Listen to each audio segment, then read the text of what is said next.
Tens of thousands of Americans took to the streets this weekend in what has become the largest coordinated protest movement in years, with over 1,200 rallies nationwide erupting in defiance of what many now view as a full-blown attack on the very fabric of American democracy. These protests, branded hands off, are not just about a single issue. They are a unified outcry against a wide-ranging, systematic dismantling of government, civil liberties, and international relationships under the Trump administration. The rain didn't stop them. From Washington, D.C. to St. Paul, from Boston to Palm Beach Gardens, crowds poured in with a simple message: enough. But beneath the chants and placards lies a growing sense of national unease, fear, even, about where the country is headed. And based on recent events, that fear is not only understandable, it's fully justified. This is not business as usual. President Trump's return to power has brought with it not only chaos, but a new level of executive overreach that many legal scholars say is shattering decades of constitutional norms. The unprecedented wave of federal budget cuts, mass layoffs of public servants, the gutting of regulatory agencies, and the newly imposed tariffs that have triggered global market turmoil are not just policy decisions.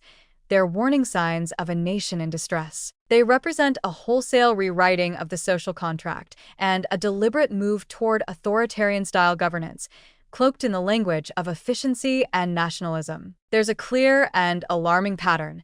The administration is hollowing out the federal government from within while consolidating power around a small circle of loyalists, including Elon Musk, who now oversees the so-called Department of Government Efficiency.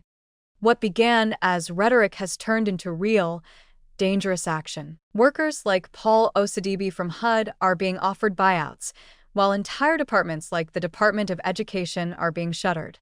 These aren't reforms. They're rollbacks meant to weaken the state and empower a narrow, elite class to control public resources and dismantle public accountability. The economic consequences of these actions are already being felt. The financial shockwaves from Trump's sweeping tariff policy have vaporized trillions of dollars from U.S. markets in just days. The fallout is catastrophic for middle-class families, retirees, and anyone whose savings or pensions are tied to the stock market. Worse yet, inflation is likely to rise even more as prices on imported goods skyrocket due to these new duties, while wages stagnate and job insecurity grows. But perhaps the most dangerous element is the administration's ideological war on the concept of shared governance itself. These moves aren't about economic pragmatism, they're about control. As Representative Jamie Raskin put it plainly, our founders wrote a constitution that did not begin with "we the dictators." Yet that's increasingly how this government behaves. Rule by executive fiat. Intimidation of dissenters. Cronyism disguised as innovation. And worst of all, a deep, calculated erosion of democratic norms under the guise of patriotism and sovereignty. The presence of lawmakers like Representative Maxwell Frost and other Democratic leaders at the protests underscores the seriousness of this moment. This isn't performative politics. It's a call to arms. Frost's words rang loud and clear. They already have the control, and look at where we are now: massive inequality, economic instability, and growing authoritarianism. He's not wrong.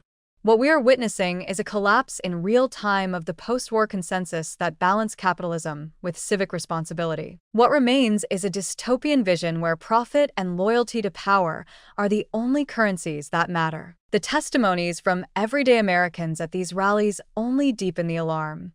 Stan and Cindy Prusick, lifelong savers, say they fear for their daughters, for their retirement, and for the basic idea of a stable future. "I don't sleep well. I'm scared," Cindy said. And who wouldn't be? When the federal government is being sold off piece by piece, when once reliable allies are treated like enemies, when your retirement savings can vanish overnight, what faith can you still have in the system? Even the relative peace of the protests, remarkably, with no major disturbances or arrests, should not be taken as a sign that the threat has passed. Quite the opposite. This was the calm before a potentially devastating political storm. These were citizens expressing their desperation through peaceful means. But if nothing changes, if the current course continues, the public response may not remain as restrained. And let's be clear, this is only the beginning. the administration's agenda is still unfolding, and the worst may be yet to come. Trump has shown a willingness to weaponize institutions, reward allies, and punish dissent. With Congress bitterly divided and many judicial guardrails already weakened or removed, the path to unchecked authority is shorter than most Americans realize. The silence from the White House in response to these protests speaks volumes. It is not ignorance, it is contempt. Contempt for accountability, for the Constitution, and for the millions of people whose lives will be upended by policies made behind closed doors and enforced without debate. This is not just another partisan dispute. It is a struggle for the soul of the nation. A moment when the core pillars of democracy, transparency, rule of law, separation of powers, are under coordinated attack from within. The choices made in the coming months will determine whether America remains a functioning democracy or slides further into a corporatist autocracy run by oligarchs masquerading as reformers. The people are out in the streets now.